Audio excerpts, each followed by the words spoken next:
በቃ የሴት ችግር የሌለበት ዘመን ይሄ ዘመን ነው። የወንድ ችግር የሌለበት ዘመን ይሄ ዘመን ነው። የሚገርመው ነገር ግን አንድን ሰው ከአንድ ሰው የሚለየው የሆነ የራሱ የሆነ ኳሊቲ፣ አለባበሷ ስነ ስርዓት ያለው፣ አካሄዷ ስነ ስርዓት ያለው፣ አነጋገሯ ስነ ስርዓት ያለው፣ የሚገርም ሙያ ያላት፣ እርጋታና አስተዋይነት የሴት ልጅ ወርቋ፣ ሴትን ዳይመንድ የሚያስፈልግ አስተዋይ ሴት፣ ልባም ሴት ማን ሊያገኛት ይችላል የተባለችው አስተዋይ ሴት፣ ልባም ሴት። ስለዚህ ሴት ከሆንሽ ይሄን ቪዲዮ እስከ መጨረሻው ድረስ ተከታተይ። አንድን ሴት ከሴት የሚለያት ነገር ምንድነው? መቼም ሁሉም ሴት ነው። በሴትነት ተፈጥሮዋ ሴት ልጅ ሴት ናት። ከሴት የሚለያት ሴት ግን አለች። አንድ ሴት በጣም ቆንጆ ሆና ድንግል ባትሆን፣ አንድ ሴት ደግሞ ዛትማች ሆና ምናልባት ድንግል ልትሆን ትችላለች። በነገራችን ውበት እንደተመልካቸው ነው። በራሷ የምትተማመን ሴት ሁሉ ቆንጆ ናት። ረጅም ብቻ አይደለችም ቆንጆ፣ አጭር ብቻ አይደለችም ቆንጆ፣ ቀይ ብቻ አይደለችም ቆንጆ፣ ጠይም ብቻ አይደለችም ቆንጆ፣ ጸጉራም ብቻ አይደለችም ቆንጆ። የአንድን ሴት ውበቷ ላይ የሆነ ግሬስ የሚጨምረው ነገር አለ። ምናልባት የሚገርም መልክ ኖሯት የሚገርም ትትና ካላት እቺ ሴት ወርቅ ናት። ሁሉም ሴት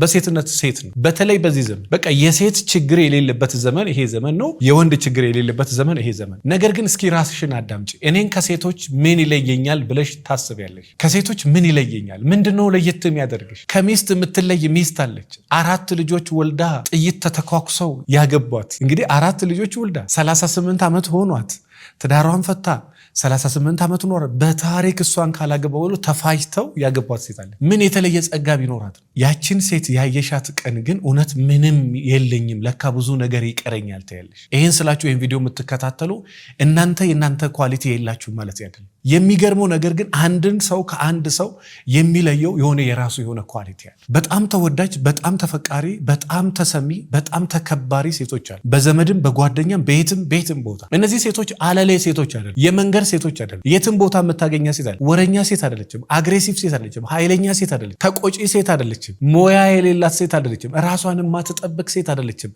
ከዚህ በተቃራኒው ያለች ሴት፣ ከዚህ በተቃራኒ እንደው ሴት ከሆንሽ በደንብ ስሚ። ከእንደዚህ አይነት ማንነት በተቃራኒ ያለች ሴት ናት። ምንም አቃቂር የማታወጣላት ዝም ብሎ የመጣ አይደለም። ያ ነገር የሚመጣው በምኞት የሚመጣ አይደለም። አስተዋይዋን ሴት መጽሐፈ ምሳሌ ምዕራፍ 31 ላይ የምትገኘዋል ልባሟን ሴት ማን ሊያገኛት ይችላል የምትባለዋን ሴት ሁሉም ሴት መሆን አይችልም። ለዛ ነው ሁሉም ወንድ ማማለል የማይችለው። ስፖርተኛ ሆኖ የሚያምር ሰውነት ያለው ወንድ ካያችሁ ዝም ብሎ የመጣ ሰውነት አይደለም። ስፖርት ሰርቶ በጣም የሚያምር ቁመና ያለው፣ የሚያምር ጸጉር ያለው፣ የሚያምር ፊት ያለው፣ የሚያምር ነገር ያለው ዝም ብሎ አይደለም ያንን ያመጣው። ምናልባት ይቅርታ አድርጉልኝ ስለቃሉ ቦርጫሙ ሰው ሊቀናበት ይችላል። ይሄ እንትን ሊለው ይችላል። ኖ ዝም ብሎ የመጣ አይደለም። ከምግብ ተከልክሎ ራሱን ገዝቶ ያመጣው ሰውነት፣ ራሱን ተቆጣጥሮ ያመጣው ሰውነት። አለባበሷ ስነ ስርዓት ያለው፣ አካሄዷ ስነ ስርዓት ያለው፣ አነጋገሯ ስነ ስርዓት ያለው፣ የሚገርም ሙያ ያላት፣ እንኳን ሰርታ ቀርቶ የነካካችሁ እስከሚጣፍጥ ድረስ እንኳን የሰራችሁ አይደለም የነካካችሁ ነገር እኔ በሰከንድ መካከል ነው ዝም ብላችሁማ አትወጡም ብላ ቤት ገብተን ለማየት በዛው ሰከንድ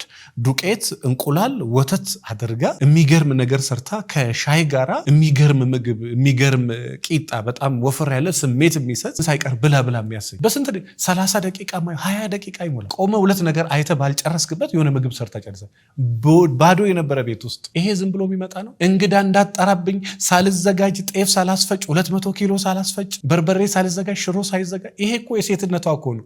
ይሄ ወንድን የሚመለከታል የሴትነት ነው። አሁን ይሄ ዘመን ችግሩ የኢኮኖሚ ችግር ስላለ ሴቶች ወጥተው እንዳለ ውጭ ነው ያሉት። ቤት ላይ ጥቂት ሴቶች ነው ያሉት። ቤት ላይ ፐርፌክት መሆን እድሏ በጣም አናሳ። በዚህ አጋጣሚ በጣም ቴንኪው። ውጪም ላይ የሰራችሁ ቤትም ላይ በጣም ሚስት የሆናችሁ ሴቶች እግዚአብሔር እድሜ ከጤና ይስጣ። የእውነት እግዚአብሔር ይባርክሽ። ውጪ እንደ ባለቤቷ 10 ሰዓት 12 ሰዓት እየሰራች ቤት ገብታ ደግሞ ሚስት ይሆን እሱ ውጪ ሰርቶ ቤት ባል መሆን ያቃተ ወንድ ስንት ቁጭ ብሎ ባለበት ቤት ላይ ውጪ ሴትነቱን ውስጡም ሴትነቱን እንደው እግዚአብሔር ይባርክ። ከልብስ ልብስ፣ ከልጅ ልጅ፣ ከባል ባል፣ ከምግብ ምግብ፣ ከሞያ ሞያ፣ ከመንፈሳዊነት መንፈሳዊነት እዚህም እዛም ተንጠልጥላ ያለች ሁለቱም ጋር ግን ጥሩነት፣ ጨዋነት፣ ብልሃት የምታይባት ሴት አለች። ይሄ በጣም ትልቅ አስተዋይነት። ወንድ ልጅም ከሆነ ውጪ ወንድ ሆኖ ቤትም ሲበጣ ወንድና አባት ሲሆን እንዴት ደስ እንደሚል። ህይወትሽን መቀየር የምትፈልጊ ከሆነ አጠር ያሉ 5 ነገሮች ልንገር። ከሴት የምትለይ ሴት አለች ብዬሻል። ከሴት የምትለይ ሴት አለች። ተወዳጅ ሴት፣ ተፈቃሪ ሴት፣ ተፈላጊ ሴት መሆን የምትፈልጊ ከሆነ እስናት ኢዚ። በጣም ቀላል አይደለም። በጣም ሲበዛ ከባድ። እንደ ቀላል የምታየው አይደለም። በጣም ሲበዛ ከባድ። አንድን ሴት እንግዲህ የሚለያት ነገር አለ ከተባለ በትንሹ 5 ነገር ልንገራችሁ። እቺን ነገር እስከ ለተሞትሽ አድርግ። እህት፣ ወንድም፣ ጓደኛ፣ ዘመድ ካለሽ ፕሌስ ስጫቸው፣ እነሱ ያደርጉት፣ አንቺም አድርጊ።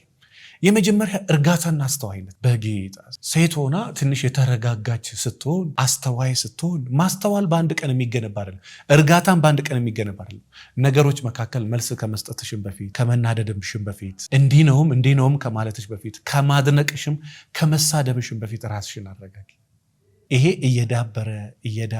እየዳበረ ሲመጣ እመኚኝ ወርቅ ሴት ትሆኛለሽ። ወርቅ በጣም ራስሽን አረጋጊ። በነገራችን ላይ ጥናቶች እንደሚያረጋግጡት መንገድ ላይ እንደ ነጋዴ ሴት ጡሉ የምትል ሴትና ተረጋግታ የምትራመድ ሴት እኩል ባል የማግኘት እድል የላቸው። ልክ እንደ ነጋዴ ሴት እዛ ጡሉ የምትለዋ ሴት በቃ እሷ ነጋዴ ነች። በቃ ህይወት ለማሸነፍ እየተሯሯጠች ነው። ማማለልም መማለልም መውደድም መወደድም የምትፈልግ ሴት መንገድ ላይ ስትሄድ ትንሽ በእርጋታ ነው የምትሄድ። ይህን ትንፏቀቅ እንደማለት አይደለም። ስለ ቃሉ በጣም ይቅር። ወንድም ሆኖ እዛዚህ የሚንጦለጦል ወንድና ትንሽ ተረጋግቶ መሬት ይዞ መሄድ ወንድ እኩል አይደለም። እርጋታና አስተዋይነት የሴት ልጅ ወርቋ፣ ሴትን ዳይመንድ የሚያስብላት። ምን ይላል መጽሐፍ ቅዱስ እኮ አስተዋይ ሴት ልባም ሴት ማን ሊያገኛት እኮ ይችላል የተባለችው አስተዋይ ሴት ናት፣ ልባም ሴት ናት። ስለዚህ የመጀመሪያም የመጨረሻም እርጋታን ገንዘብ ማለት እርጋታና አስተዋይነት።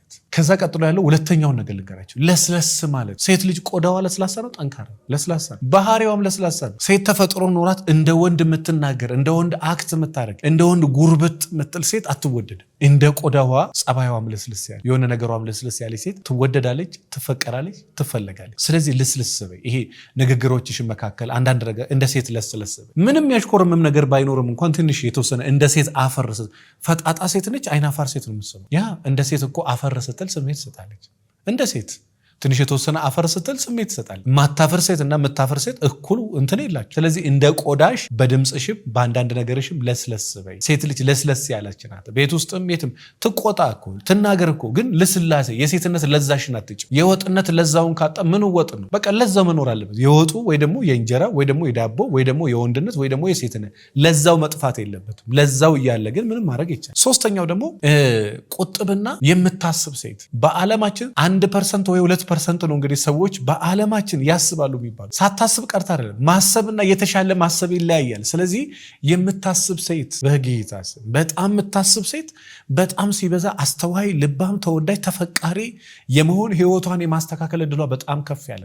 አስቢ። ከዛ በኋላ ነገሮች ላይም ቆጥብ ሴቱ። የሚያስብ ሰውና የማያስብ ሰው በስራዎቻቸው ይለያያል። የሚያስቡ ሰዎች አስበው እንደሰሩ፣ አስበው እንዳደረገው፣ አስበው እንደለበሱ፣ አስበው እንደተናገሩ፣ አስበው እንዳደረጉ ውሳኔዎቻቸው ላይ ጥበብ የጎደለው ሰው የምትለዩት በውሳኔው። ጥበብ የጎደለው ሰው የሚወስነው ውሳኔና ጥበብ ያለው ሰው የሚወስነው ውሳኔ ሰማይና ምድር የተለያየ። ስለዚህ ውሳኔዎችሽ ላይ እያንዳንዷ ነገር ላይ ብስለት፣ ብልሃት፣ ማሰብ የተሞላበት ውሳኔ። የሆነ ነገር ከማድረግሽም ሶቅራጠስ ይላል በተናደድክም ደስ ባለም ጊዜ ተረጋጋ፣ አትወስን፣ ምንም ነገር አትወስን ይላል እና እርጋታ፣ ቁጥብ መሆን፣ ከዛ በኋላ በትክክል ማሰብ። በትክክል ያሰበች ሴት በትክክል መስራት። ጠንክሮ ከመስራት ጠንክሮ ማሰብ ይሻላል። መጀመሪያ ጠንክሮ ማሰብ ነው፣ ከዛ በኋላ ጠንክሮ መስራት። ስለዚህ ተረጋጊና መጀመሪያ በትክክል አስብ። በትክክል ያሰበች ሴት በትክክል መስራት ትችላለች። በትክክል ማሰብ በትክክል ከመስራት ይቀድማል። ከዛ በኋላ አራተኛው ብዙ ነገር የምታውቅ፣ ብዙ ነገር የምትማር፣ በጣም ብዙ ነገር የምታንብ። እስኪ እናንተ ብትሆኑ፣ እኔ ብያቸዋለሁ፣ ባለቤቷ ከውጭ ሀገር እስከሚመጣ ድረስ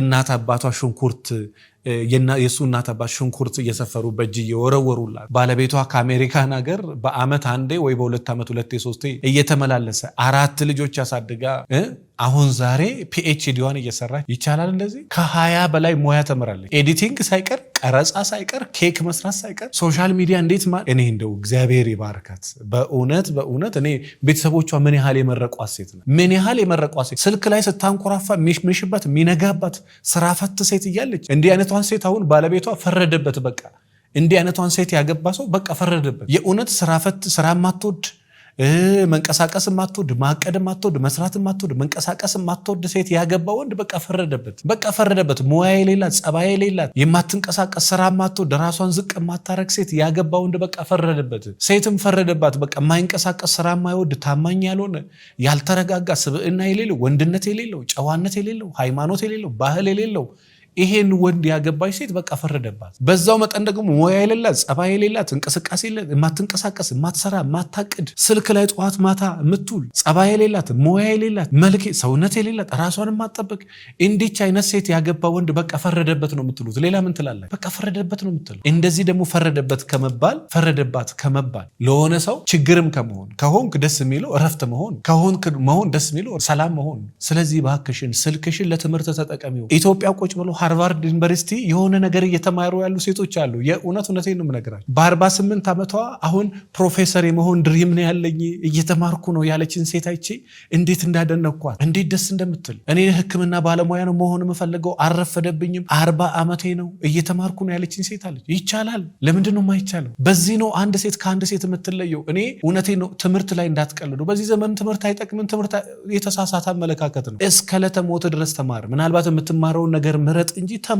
ግን ስትማር እንደ በፊቱ ዘመን ዝም ብለህ ትምህርት ብቻ እንዳይሆን፣ ስራና ትምህርት እኩል አስኪ። በቅርብ ያስደመመች ልጅ አለ። የእናት አባቷ ብቸኛ ወራሽ ነኝ። ምን አለችኝ? ኖ የእናት አባቴን ገንዘብ ላይ ቁጭ ብዬ አፌን ከፍቼ መጠበቅ አልፈልግም። እዚህ ጋር ሕክምና መማር እፈልጋለሁ፣ እዚህ ጋር ደግሞ መስራት እፈልጋለሁ። የምርሽን ነው? እግዚአብሔር ይባርክሽ ነው ያልኳት። ውጭ ሀገር አሜሪካ ነገር እንደዛ ነው። ግማሽ ሳሰራለህ፣ ግማሽ ሳትማራለህ። እኛ ጋር ኢትዮጵያ ውስጥ ያላችሁ የሚሊዮነር ሴቶች፣ የባለ ሀብት ሴቶች፣ የባለ ሀብት ወንዶች እንዳትሳሳቱ። የአባትህን ገንዘብ ተውና ገንዘብ እንዴት እንደሚሰራ አንተ ደግሞ እንዴት እንደምትሰራ በዚህ ጋር ደግሞ እንዴት መማር እንዳለብህ በጣም መማር አለብህ ወዳጄ። የአባትን ንብረት ሊያዘልቅ ይችላል፣ ላያዘልቅም ይችላል። ይሄን በትክክል በደንብ አስቡበት። በትክክልና በደንብ ሲሪየስሊ አስቡ። ከዛ ደግሞ የመጨረሻው የምታምን ሴት መሆን። መልክ ኖሮሽ፣ ቁመና ኖሮሽ፣ ዶክተር ሆነሽ፣ ሳይካትሪስት ሆነሽ፣ ፓይለት ሆነሽ፣ ሆስተስ ሆነሽ፣ ባንከር ሆነሽ፣ በጣም ብዙ ነገር ሆነሽ እምነት የሌለሽ ሴት ከሆንሽ ዋጋ የለሽ። ብዙ ነገር ሆነሽ፣ ዶክተር ሆነሽ፣ ፓይለት ሆነሽ፣ በጣም ብዙ ነገር ኖሮሽ እምነት ከሌለሽ ዋጋ የለሽ። ብዙ ነገር ኖሮሽ ግን አንድ እምነት ግን ይኖር። ብዙ ነገር ኖሮክ መጨረሻ ላይ እምነት ይኖር። የምታምን ሴት ህይወቷን በእምነት ጭምር ታስተካክላለች። ሁሉ ነገር ሳይንስ፣ ሁሉ ነገር ሳይኮሎጂ፣ ሁሉ ነገር ፊሎሶፊ አይደለም። አንዳንድ ጊዜ በእምነት ብቻ የምንሸፍናቸው ነገሮች አሉ። ስለዚህ በተቻላችሁ መጠን ይሄን ሁሉ ሞያና መልክና ጥበብ ብቻ ሳይሆን እምነትም ይኖራችሁ። ጥበብ የሚጠቅመው ከእምነት ጋር ነው። እምነት ከሌለ ዋጋ የለውም። መልክ የሚጠቅመው ከእምነት ጋር ነው። ከፈራ እግዚአብሔር ጋር ነው። እግዚአብሔርን ከመፍራት ስራ ደስ የሚለው እግዚአብሔርን ከመፍራት ጋር፣ ምንም ነገር ደስ የሚለው እግዚአብሔርን ከመፍራት ጋር። በተቻላችሁ መጠን ሴቶች ይሄንን ካደረጋችሁ እመኑኝ በህይወትሽ የሆነ ነገር ራስሽ ላይ አድ ታደርጊያለሽ ለማለት ወዳለው። እንግዲህ ምናልባት ከአቅማችሁ በላይ የሆነ አለመግባባት ቤታችሁ ካለ፣ ስለ ትዳራችሁ መማከር ስልጠና ከፈለጋችሁ፣ ቤታችሁን ማስተካከል፣ ህይወታችሁን ማስተካከል ከፈለጋችሁ በድርጅታችን በጣም ብዙ አይነት ሳይኮሎጂስቶችና ሳይካትሪስቶች የሞያ ባለቤቶች አሉ። መምጣት ትችላላችሁ። 09774050 ላይ ደውሉ። ስለ ፍቅር ህይወት፣ ስለ ትዳር ህይወት በቂ እውቀት ማግኘት ከፈለጋችሁ መጽሐፎቹን ገዝታችሁ መጠቀም ትችላላችሁ። አድራሻችን መገናኛ ስለሺ ህንፃ 6ኛ ፎቅ ላይ ታገኙናላችሁ። ለበለጠ መረጃ 09774050 ላይ ደውሉ። እንዲሁም ውጭ ሀገር ያላችሁ፣ ክፍለ ሀገርም አዲስ አበባም ያላችሁ ባላችሁበት ቦታ ሆናችሁ በኦንላይን እና በስልክ የምክር አገልግሎቱን ማግኘት ትችላላችሁ። መልሕቅ ነው ድርጅታችን። አመሰግናለሁ።